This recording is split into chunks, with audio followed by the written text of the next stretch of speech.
What's up, guys? True Techno Gamer here. There you have it. If you've seen my short, seen the intro, we are upgrading. We are moving forward, right? When it comes to the subwoofer and comes to the bass, and there are valid reasons for that, right? So let me explain, please.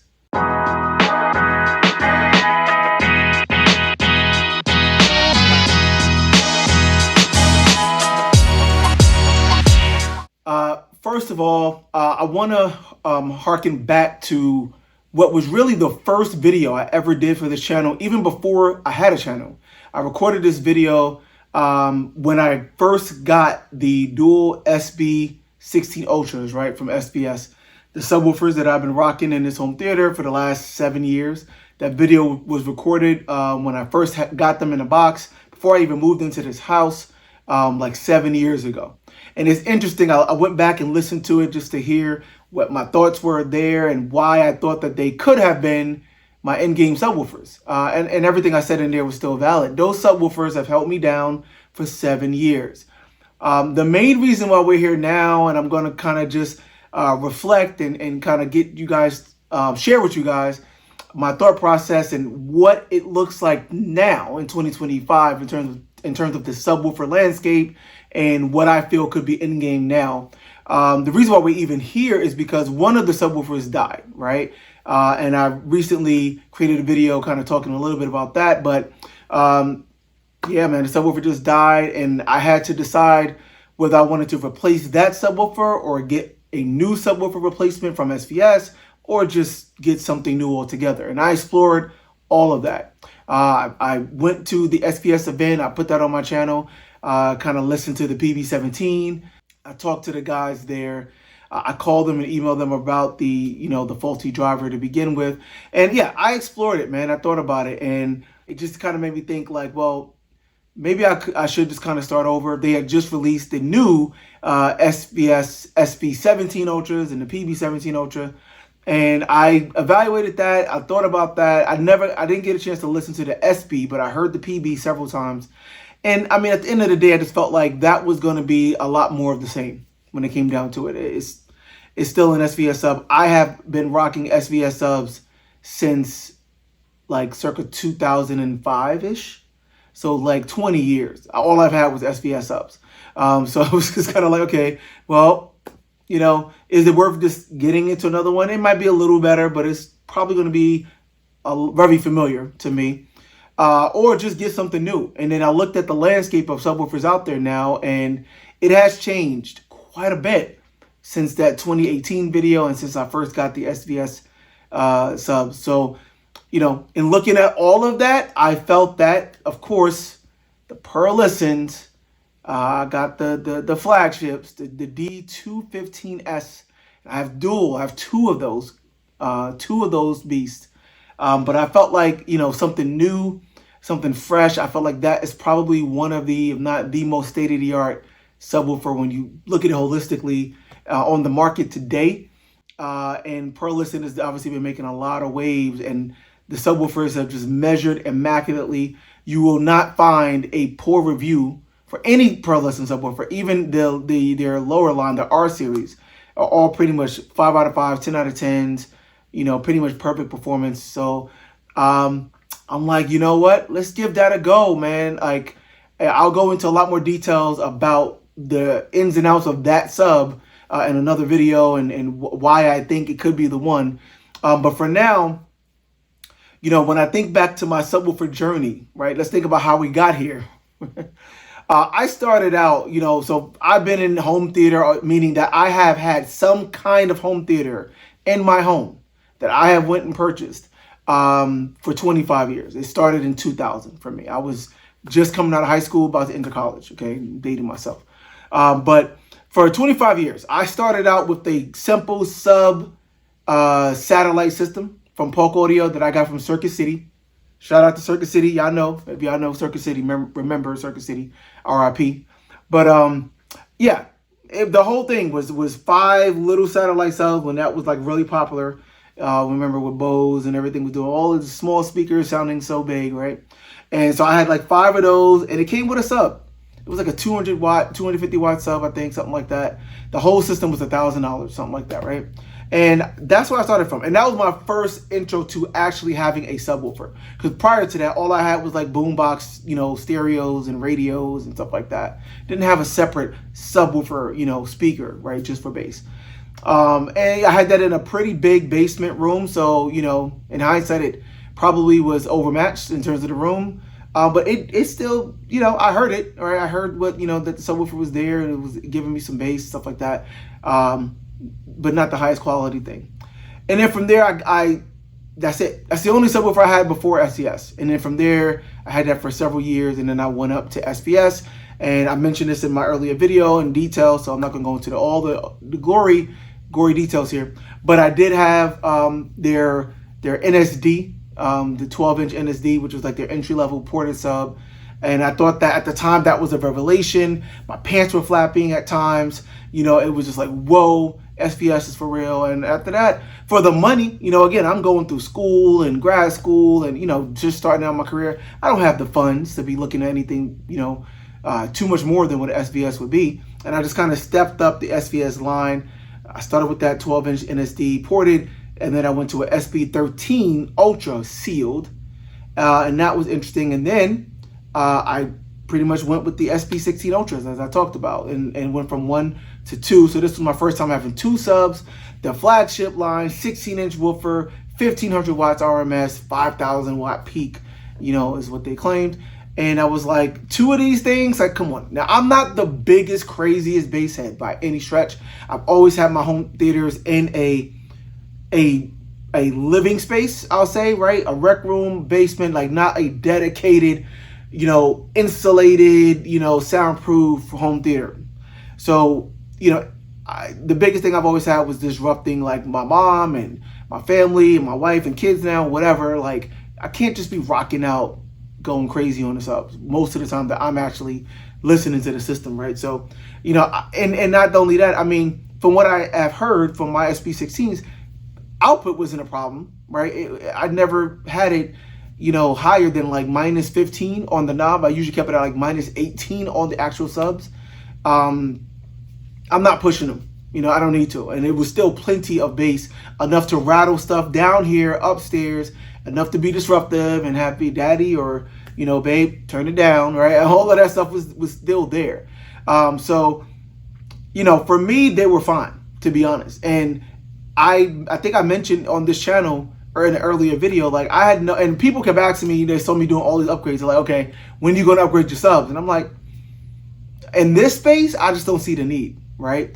My biggest thing about the subs is I felt that if there was anything lacking in terms of what I got out of the subs, it wasn't because of the actual performance or capabilities of the SB16s. It was more to do with my room and my space, right? It was the idea that there were nulls around the room, nulls in my main seating area, that I wasn't getting the full impact on them, that kind of stuff. So I'm like, you know, if I get another big powerful sub, it's going to be the same thing. I'm going to have a null. I'm still not going to hear certain frequencies at certain places, right? That wouldn't make sense.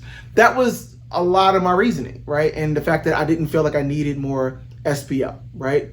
But alas, like I said, one of the subwoofers died, and I'm just like, okay, well, here's an opportunity. If I'm going to get new subs, let's go all in. Let's make it something different. Let me go for the kind of jugular, so to speak. And I feel like that could be it, right? Now, since 2018, the subwoofer landscape has changed quite a bit. If you're really paying attention to this stuff, you know, at 2018, when the SB16s were still fairly new and the PB16, they were considered probably, you know, among the absolute best commercial subwoofers that you can buy at the time, right? And they topped out at, you know, they were under $3,000. You know, they're not cheap, but not super expensive. And they were considered, you know, really, really good. Now, a lot has changed, right? Now we see that sizes have gone way up. When those things came out, 16 inches was considered large. In some cases, people said oh, that's super large. You don't need that, right? Like 12, 13 is perfectly fine. Now, right, we got 18 inches, 21 inches, 24 inches, 31 inches. It's getting ridiculous, right? There's a growing segment of enthusiasts that would probably say that if you have a home theater, you don't want to do anything lower than 18 inches. Right? Like that's considered like the minimum now almost. And 16 inches, 15 inches is like, yeah, that's not big enough, especially if you want to get that real visceral home theater effect, right?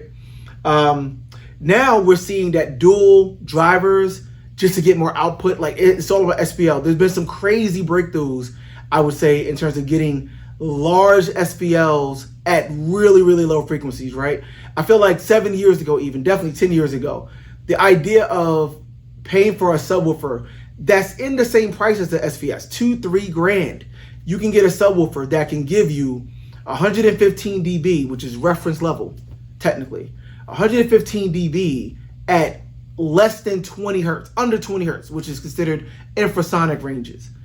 That was kind of unheard of like 10 years ago, or at least unheard of again, especially for that price range. Whereas now, yeah, you can spend a couple of thousand and get a 18-inch or dual 18-inch or 21-inch sub that can claim to do, you know, super, at least like 100, 110 dB, 115 dB approaching that at 15 hertz, 12 hertz, 10 hertz, and in some cases even single digit hertz. It's crazy. 5 hertz and 7 hertz, 8 hertz. So there's a number of subs out there that are claiming to do that. So in many ways, right, again, the landscape has dramatically changed. We are seeing that amplifiers are getting way more powerful. Again, when those things came out, 1500 watts, that was like, okay, right, that's serious. Now, I mean, look at within SVS line, the new SB16-ultra went from 1500 watts to that thing is now pushing 2800 watts, almost double the power. Okay, and there's a lot of stuff out there that are claiming 2000 plus watts easily, 2000, 2400, 2500, 3000 watts, 4000 watts, and you know, et cetera, et cetera. So way more power, bigger drivers means less than 10 hertz performance is becoming way more common now. And there's a lot of new, you know, not necessarily new, but I think a lot of companies that have gotten way more popular because they're able to deliver on that. Companies like, of course, JTR is what every enthusiast has at the tip of their tongue when it comes to subwoofers. JTR, Funk Audio, PSA, Power Sound Audio, Hard Bottle, you know, Rhythmic is not new, but you know, there's still a big name in there. RBH, right, which has their new 21-inch sub that's kind of been making all the rage lately. So a lot of, you know, companies like that. If you're an enthusiast, you probably have heard of those names. And again, good affordable stuff, of course, right? Like again, a couple $1,000s that can get you tremendous performance, right? In theory. So the landscape has indeed changed. Now, I talked a lot about sealed and ported subs in my last video. A lot of that stuff stays the same. You know, that's always a consideration. It seems to me though that sealed subwoofers are starting to run away with things a bit, at least from the again, the home theater enthusiasts and definitely for the 2-channel music crowd as well. Sealed subs are generally considered to be tighter, more accurate bass. They have you know, a faster group delay, right? So they're usually faster with the transient response, and that leads to a more musical sounding sub. The problem with sealed subs historically has been that they generally are a lot smaller physically. They're a lot smaller than ported subs. They can't put out as much SPL. They can't move as much air as a ported sub can. So when you have a 10-inch, 12-inch, 13-inch sealed sub, nice compact box, still can give you great performance, you know, especially for like a nice living room setup, bedroom setup, or something like that. But if you were a real home theater enthusiast, trying to push your big mega home theater system to give you that room shattering, you know, like pressure inducing bass, very, very, very few sealed subs can really deliver on that experience. And part of the reason for that is the drivers were smaller, the cabinets were smaller. You literally, physics, you can't push as much air and enough air to give you that, you know, high output at 20 hertz, 15 hertz, etc. And that's kind of changed now, right? There's a lot of the brands I mentioned are doing sealed subs. We're seeing sealed subs, dual sealed subs at 18 inches and larger, right? So JTR, arguably one of the most popular subwoofer brands in the market today. They have sealed and ported subs, but it's their sealed subs that I think have been kind of getting a lot more attention because they're doing single drivers 18-inch sealed subs that are capable of pushing 120 plus dB, right, across most of the bass spectrum, and is capable of doing under 10 hertz from a sealed sub, right? With, again, lots of output, pretty much at reference levels, like approaching 110 to 115 dB at 10 hertz and under in a single sealed sub, right? That was unheard of like 10, 15 years ago for sure. So sealed subs now, when you start talking about that level, that power, and then of course they have the RS2 that's dual 18 sealed. That's pushing even more, more SPL out. It gets really interesting, right? When you start thinking about that and seeing that, right?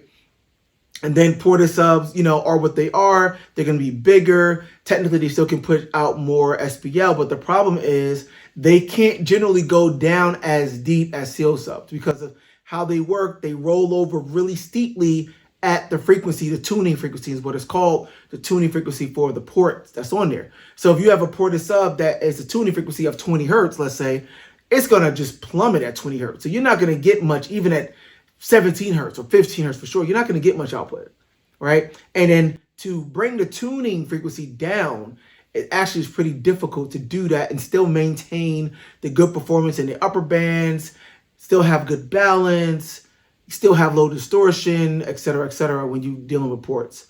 So it becomes trickier. Now, there are some ported sub, like the new PB17 from SVS.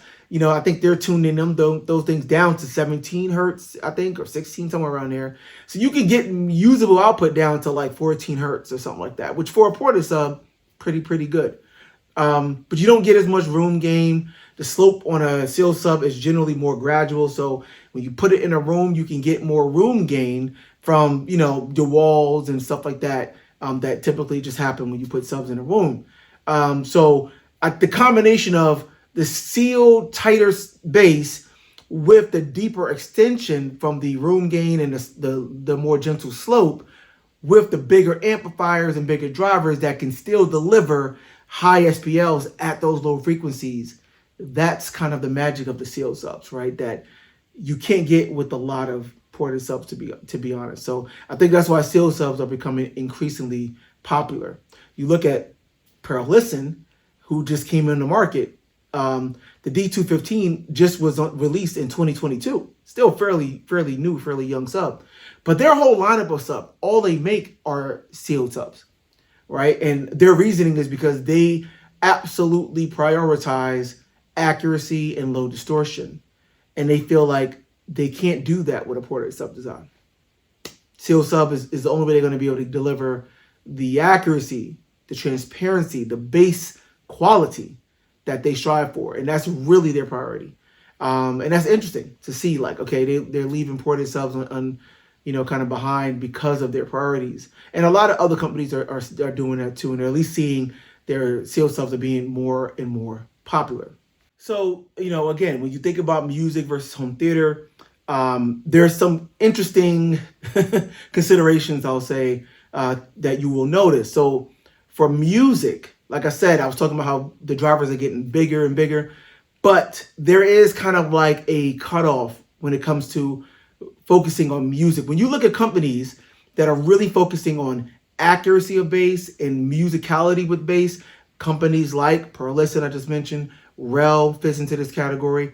Even a lot of the like really audiophile kind of music brands, companies like Bowers and Wilkins, companies like Paradigm, even if you look at the higher end like Dolly, Magico, who they did build a sub. But for the most part, when you look at those kind of companies, Martin Logan, another example, you never see them. First of all of those companies I just named, they only build sealed subs for the reasons I think I just said, right? Like they're focused on music and they're building their subs primarily to augment their high-end audiophile speakers that are music focused, right? And for the most part, right? And when you look at that, Focal, another company, Focal fits into that category as well. They're generally only making sealed subs for a reason. And if you notice, the size of their drivers are generally capped at 15 to 16 inches, right? You'll see a lot of those companies, they're putting out 12-inch subs, 13-inch subs, maybe 15-inch subs, 15 point something, right? That's it. You're not seeing Dale, Focal, Bowers and Wilkins, Perlisten for the most part, except for one exception with them, of course. But you're not seeing them put out 18-inch subwoofers, right? And there are reasons for that. Physics, guys. The laws of physics dictate the larger the cone, the more air it can put out, but the harder it is to control, right? SVS talked about this, right? They had 9 years between the SB16 and the SB17 Ultras now. And what are they doing for those 9 years? They completely redesigned their driver, completely redesigned their amplifier, in the DSP and stuff like that. But the driver size, as I have them tell it, is 17 inches. And again, in the time that SVS had to, when they were working on that, there are companies out there, many companies putting out 18 inches regularly, 21 inches, right, et cetera, et cetera. So if you're SVS, you're coming out with a flagship subwoofer, why not try to push out 18 or 21, right? 17, you only went up an inch, right, from your last flagship 9 years before that, right? Well, there are reasons for that. If you listen to SVS, they have said this. They claim that 17 inches was as large as they can go while still hitting their quality and their sound quality, bass quality, thresholds and standards that they set for themselves. They know that people were demanding them to go larger. People demanded them to go to 18 or larger. But 17 was the cutoff for them because that was the largest size they felt they could control and maintain accuracy. So it's a question of what do you prioritize, right? When you look at RBH 21 inches and Harbotto 21 inches and 24 inches, and of course the JTR with the 18 inches, what do you prioritize? Now, of course, the JTR, fans are going to say JTR is killing everything for home theater, and they still sound really, really accurate and really, really musical, et cetera, et cetera. Okay, I would venture to bet that most of the people saying that haven't actually heard JTR side by side with a REL, let's say, a REL reference sub that is considered to be the standard for musical subs, accurate subs, right? One of the standards for that. They haven't heard JTR side by side probably with a JL Audio Fathom 113, right? They probably haven't done it. I'm just saying, right?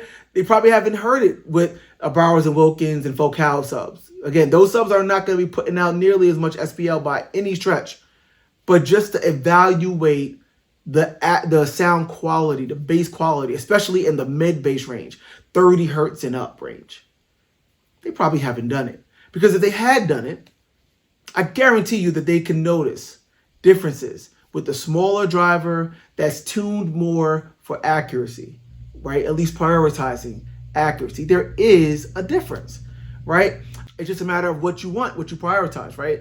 So again, if you're somebody that has a dedicated home theater room that is primarily for throwing on your kaleidoscope and rocking out at reference level to, the latest and greatest 4K Atmos soundtracks, and the lights are off and the speakers are behind your acoustically transparent projector screen behind acoustically transparent things in the walls, whatever have you.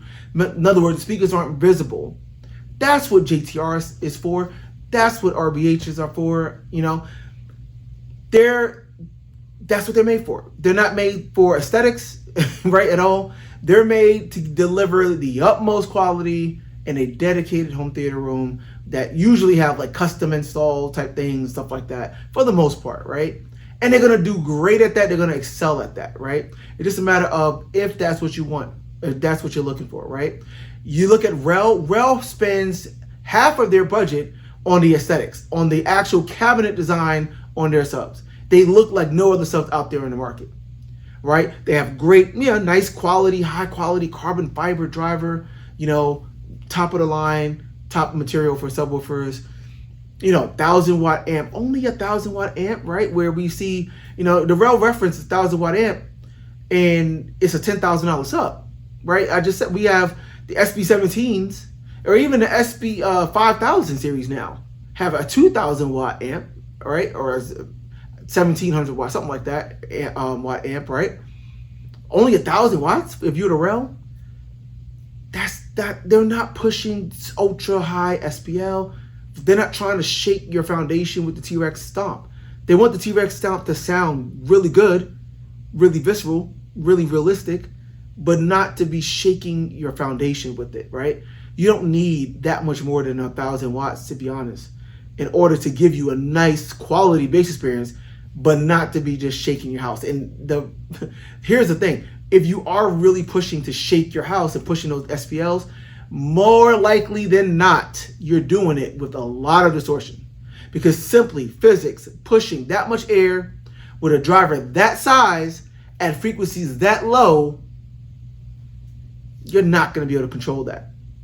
You're just not going to be able to control that as much. So you're going to have a lot more total harmonic distortion, THD. That's just physics. Right, guys, right? You might still be able to get a nice, impact and effect from it, but it's still going to be way more distortion at that frequency, at the low frequency levels, than what you might see at, 50 hertz, let's say, right, on that same sub. So again, a company like Rel, they're prioritizing keeping that distortion low as possible, integrating with your speakers and giving you the accuracy for music primarily. That's, they're not going to be pushing some crazy wattage in there, right? So it's just interesting to look at everyone's take on what makes a reference subwoofer, what makes the best subwoofer. JTR and Rel are opposite ends of the spectrum there. SVS is somewhat in the middle. Perlisten is somewhat in the middle, right? Bowers and Wilkins, Focal, they are typically more on the music side, like with Rel. Right, generally speaking, rhythmic is probably somewhere in the middle, but what's the best sub? What's the reference sub really like, right? I mean, what I'm saying is that a lot of that comes down to what you care about most, what you prioritize most, because there really is very few that can just kind of have, well, you can have your cake and eat it too. It just is what it is, right? So you got to think about that. And I'll go into a lot more details on why I think Perlisten fits the bill in terms of being the best solution for having my cake and eating it too. I'll go into that in that video, right? So, in thinking about why would I want a new sub, what was missing from my system? And I kind of already touched on this a little bit, but like I said, for me, SPL wasn't really the thing. Aesthetics is really important to me. Again, I have a multi-purpose system. I prioritize music as much as home theater, so I wanted something that can really do both really well. Which aesthetics is important, meaning that certain size subs couldn't fit. I couldn't fit some crazy 21-inch sub in here. I couldn't even fit a PB. The PB was too big. PB 16 and 17. So size matters. My subs are visible, and I have I think a really nice aesthetic here. So I wanted something that you can look at and say, wow, that's still pleasing. My wife would like it, guests would like it, but it still says, it makes a statement. It says like, okay, I'm doing something here, right? Like, what I mean? That's why, the question I've gotten this question on forums, stuff like that, like, why didn't I go with a JTR? Because again, everybody is so in love with JTR. And a big part of the reason for me was that the aesthetics just didn't fit. The RS2 is just way too big. The RS1 could probably fit, but it's just a plain square box. Now granted, it's not that much, compared to a Rel or a Perlisten. It's like, $3+ grand. I think between $3 grand and $3,400, I think now for the RS1. That's not too bad considering what you get, the level of performance you get. You look at something like the Rel, Perlisten, they put a lot more into the build quality, I would say, into the aesthetics, but that's why they cost $10,000, right? And $9,000, $7,000, whatever. So I would just say that, the aesthetics do matter, and that the JTRs didn't fit the bill in terms of the look for me. Also, again, like I said, as 18-inch and dual 18 inches, they clearly the GTRs are clearly designed for home theater first. That doesn't mean that, you can't play them with music or whatever, and they wouldn't sound good with music, but they were clearly prioritizing, kind of CI level home theater, dedicated home theaters in terms of the aesthetics and in terms of the performance, in terms of what they prioritize. So I wanted something that honestly could be a little bit more musical. I've heard some people with their impressions with JTR. Again, haven't heard them side by side with some of the other more musical musical subwoofers, and point out that, that's not really their strength. I'll say it like that, especially with the ported subs. But even with the sealed subs, sounds a lot better, but it's still not their strength compared to some of those other companies. That's important to me. It's not important to a lot of people that are happy JTR owners because they have them in their dedicated home theater rooms. But it was important to me. So a lot of it was just that. It was kind of that. I'm sure I would be happy with it, but if I'm thinking about Endgame and me not wanting or feeling the need to look anywhere else and say, yeah, it would be nice to have that. If I had a GTR, I would kind of know, like, yeah, this is not the last word in music for sure. I could look over at Perlisten, I could look over at JL Audio, I could look over at Rel and be like, that's they're hitting with the music part, right? Even if their thing is hitting with the home theater. But again, in my space, in my living scenario, family man with a wife, kids in the house, basement. So I got a main living floor where a lot of people are usually at.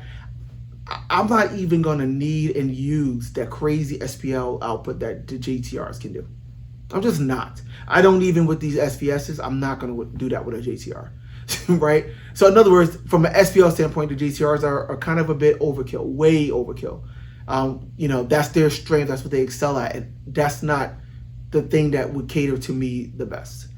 Whereas, I feel like I would be missing something with the looks, the aesthetics, and the musicality of those subs. So that was just my thing. DTRs are great.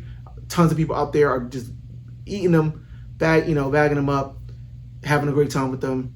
I see Youth Man, I see Obsessed Garage, and you guys are doing great stuff, and have a great relationship with Jeff and everybody there. That's awesome to see. Just wasn't the ideal for me in my use case, in my room, in my use case. So that applies to some of the other ones. Again, when I think about stuff like the RBAs 21s, those things are made for, really, really low infrasonic, basically really, truly sub 80 hertz. They're not going to be super musical. They're not going to integrate well with a lot of music-focused two-channel systems. That's not their strength. That's not what they're designed for. Big, 21 inches, wouldn't fit. Again, kind of just a big rectangular slab of a box. Not the prettiest thing to look at either. Will they bang? Will they shake? Give me that pants flapping sensation? Absolutely. And that's fine. Again, that just was not the priority for me, right? So, like I said, for me, that was the priority. Something that can be a multi-purpose hybrid that can really, really give me a world-class experience for music, two-channel music with my setup, but then can rock and shake the foundation when I needed to. There's no question that the Perlistens, I'm going to be getting at least 6 dB more output than I am with the SVSs that I have now, right? Like, they are going to be monsters in that regard. Now, some people would say that, they don't play loud enough at the infrasonic range, and we'll get into that. Whatever. We'll get into that. But needless to say, they're going to still be a lot more output, a lot more powerful than what I have now. And like I said, I wasn't saturating these things, so I'm not worried about that at all. That T-Rex drop, the Godzilla roar, I know that I'm going to be able to hear and feel that thing like I never have before, right? So the thing is, though, like, when I think back to my history with my subwoofers over time, I would say that I listened to people's impressions with stuff like a JTR, with stuff like the PB16 Ultra from SVS, or, Rhythmic. I hear a lot of these impressions, and people are just like, man, like, I've heard people even playing some games that, like, man, if you could play your games with, these big, especially ported subs, something like that, that like your head is about to explode, pressurization feel, when it really gets into your chest, they call that chest slam, the pants flapping sensation, the immersion you can get from just really, really high quality subwoofers, where you just kind of feel like you're in the space. The tank just fired. The plane just dropped the bomb. The gun is right here. To be quite honest with you guys, I feel like I was lacking that. Like in all of my history with subs. I got some of it, the most of it clearly in the last, 5 or so years with my dual SB16s. I think the duals, like I said, help with the distribution and, but they still wasn't quite delivering that sense. Like if I ever turned them up to the point where maybe they could be pressurizing, again, the room would kind of break down. I would start hearing rattling. I would start hearing stuff happening upstairs to the point where it's not really comfortable. It doesn't sound good. So I'm like, okay, that's why I capped my levels, because at a certain point, the sub is pushing, but it didn't sound great in my room, right? Because I'm hearing distortion, I'm hearing rattling in the room, that's not what you want. Now, is that the fault of the sub or more the fault of my room? Like I said, for the longest time, I thought that it was mostly the fault of my room. But when I say my room, I'm talking 25 years of history. I've been in like 6 different rooms, very different spaces, apartments, townhouses, houses, whatever. And I just haven't gotten that. Like for me in my system, that sensation that people say is really like the bulk of the fun that they have with their home theater is usually from the bass. That's why there's so many bass heads, right? Like, let me know, tell me if I'm wrong in the comments. The bass heads are like, yo, you get this sensation, you turn on Ready Player One, and oh my gosh, it's gonna put a smile on your face. It's gonna have you feeling things that you just haven't felt, even more so than you would get in a commercial cinema, right? That's the fun of it. And a part of me feels like, I don't know, I've been missing out on that. For a while, I just thought that, again, it was just my room. I thought I had inferior subwoofers for a while. So, I would upgrade and upgrade and upgrade, right? And now I'm just kind of like, I don't know. That's a big question mark, right? So is that even possible? What does that even sound like? Is it something with me and my spaces? Is it something that I'm doing wrong with my setup? Is that even possible? Part of me was kind of like, in 25 years in all of these different spaces, different processors, different subwoofers, different room, different power, like everything, I still haven't quite got that. The SB13 definitely lacked that. And I was like, well, it was in a really bad space, which it was. It wasn't in a great ideal space for most of the time that I had it. I never got that at all. I never got even the pants flapping. I never got like, I never said whoa, oh my gosh, right? From that thing. I had a couple of moments of that with the SB16, but for the most part, the bass is there. It's there, and I know, I'm like, whew, yeah, I hear it, but it's not like dominating me or, you know what I mean? Like, I don't know, in that way. I don't know how more to describe it. I almost relegated to say that that's not even possible, or that somehow my perception is just off. What I'm getting is that close as I'm going to get, I guess, in the real world. And then I heard JL Audio. I've heard JL Audio subs probably like 4 times, maybe, in completely different places, completely different parts of the country, right? Completely different rooms. I've heard them maybe about 4 times. The first time I heard JL Audio, I gotta say this story. The first time I heard JL Audio, I didn't know what JL Audio was. This is probably, I don't know, 12 years to 13 years ago, something like that, around 2012, 2013, something like that. It was on the West Coast. I'm living on the West Coast, and I was at Definitive Audio. You guys on the West Coast, Definitive Audio. So I went to Definitive Audio in Washington State. And I walked in there. It's my first time being in the store. I walked in there. I was like, okay, cool. Kid in the Candy Store, another kind of really high-end audio store to geek out on. They had brands like Sonus Faber, Wilson Audio, Focal, right? Really high-end stuff. And I remember asking the guy, because at the time, I think I had my SB13, and I was just exploring. I was just thinking, like, man, what else could there be? Again, that one wasn't necessarily rocking my socks off. Just what else is out there? And I remember asking, like, one of the guys there, like, so, all the stuff you have here, like, what would you recommend as like a really, really good sub, like coming like an Endgame sub or something like that, I think I said. And I just never forget his words. His response to me was, well, I don't see how anyone could ever need more than those. And he pointed to this like little, one of their showrooms, and it was like a projector kind of theater with theater seats, kind of more of a theater. And it was this little, seemingly little tiny, but even smaller than my SB13. It was a little tiny box, and it was a JL Fathom 113. And I looked at it like, and it was just, the size of it was so unimposing. It clearly was a sealed box. And again, I'm having, middling experience with my current sealed 13-inch subwoofer. And he's like, I just can't see how anyone could ever need more than that. And I was kind of like, really? So for music or movies, he was like, and there was another guy there, they kind of looked at each other, it was like, both. You're not going to need more than that. I just don't see it. So I was like, okay, I've never even heard him. And he's like, okay, you want to listen to them? And he proceeded to play a demo. I don't remember which demo it was. It was a movie. Played a movie.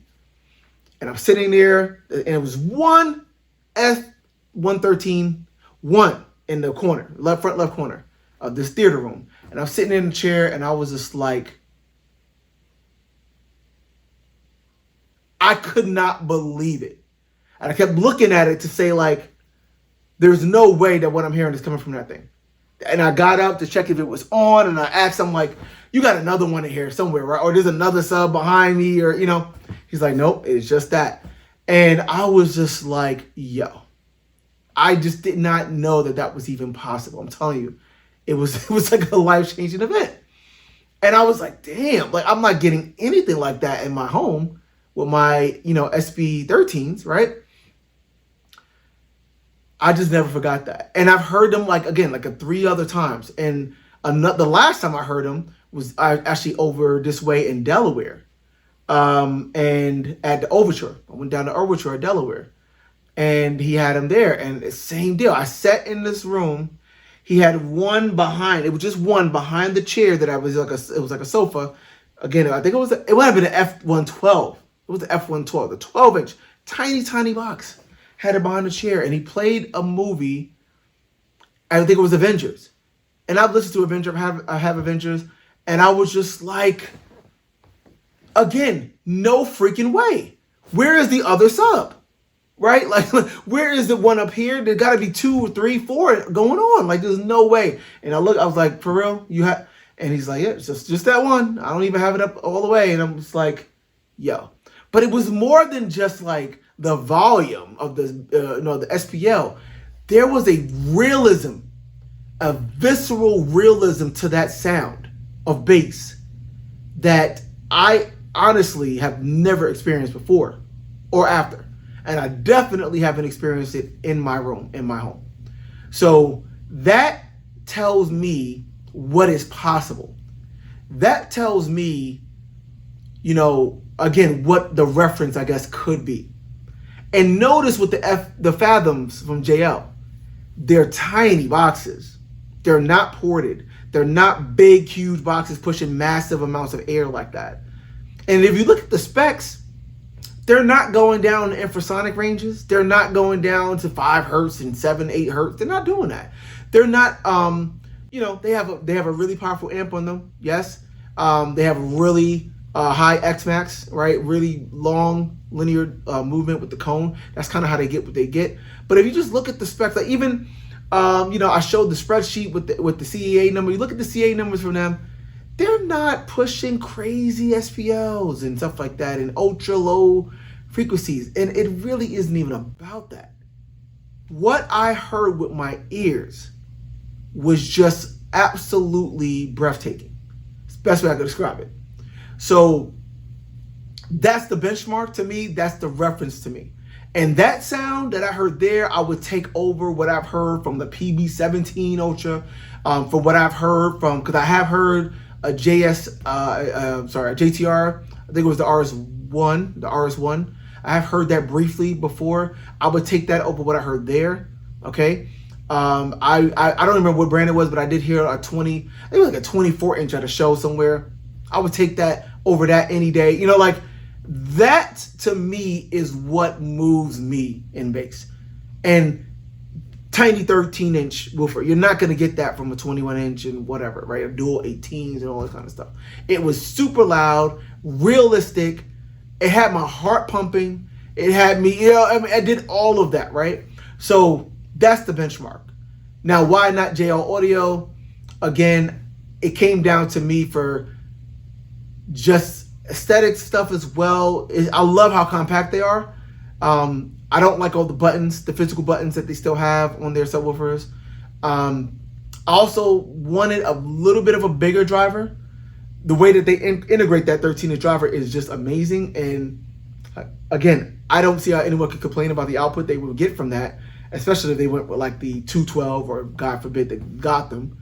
But when I think about Endgame, for me, 15 to 16 inches was really a sweet spot. Like I really thought that not too big, but it still could be musical, but big enough that you can still push deeply, right? And then you look at something like the Perlisten D215s, they're dual 15s, right? So dual 15s is the equivalent of 21 inches in terms of total surface area. So it's like a 21-inch driver, right? But it's 15 inches dual. And again, the benefits of there is 15 inches still much easier to control, get a lot more accuracy, et cetera, et cetera. So that mattered to me where I thought about, again, how do I feel? What's the Endgame factor here? I felt that the Fathom, JL might come up with the 15-inch Fathom. And it would probably make a big difference. And I would feel FOMO for sure if that happened, right? Whereas Perlisten could do like a dual 18, and I'm like, okay, I'm good. The 15 inches, the size already, the weight, and again, the musicality that I want, I'm good with the 15s. See what I mean? So that was that. But, Perlisten guys have said that they looked at JL Audio as a benchmark. They looked at it as a reference point, as a target for them in terms of what the performance bar they were trying to hit with their subs, right? And we'll see. We will see. But, for everything that people have talked about with the Perlisten in terms of the accuracy, the realism, it seems like it could deliver on what I heard, at least partially, if not totally. And if it can get anywhere near that, I'm going to be in bass heaven. I'm going to be in heaven. So that's what I'm hoping for. That's what I'm looking for. I think the Perlisten is the trifecta. I think again, I'm all about balance, as you guys probably know at this point. Music, home theater, movies, gaming, something that could really do everything really, really well. And Perlisten is really striving to be the best aspects of REL, which is like the benchmark for musical subs, the best aspects of JL Audio, which is kind of like probably the ultimate hybrid, where great for music and home theater. But then also they are well aware and saying that, look, we still can kind of go head to head with a JTR, which is considered to be the benchmark for movies, right? Maybe not in pure absolute SPL one to one, but still can deliver near on those SPLs, but do so much more accurately, much more with a higher level of quality, and a much better looking and package with much better build quality. That's what they're claiming. That's what they're saying. That's what was attractive to me. We shall see. So, coming up, unboxing. I'm not going to show the unboxing. I typically don't do that, but I will unbox them. I'll get them up and out. I definitely will, do some content to just show what it looks like in my room, give you some impressions on that. And then it's going to be some time for me to kind of really dial them in, calibrate them, and listen to them with a bunch of content where I can really give a fair evaluation. So that's to come, of course, but it's going to be exciting times, I think. I think these are really the one for me, so more on that to come. But that's all for now. It's been a crazy subwoofer journey. Not as extensive, though, as you probably might think. But yeah, will I really finally get that true, super fun, visceral impact from my subs that I may have been lacking this whole time? We shall see. So till the next one, True Techno Gamer, thanks for watching. Signing off.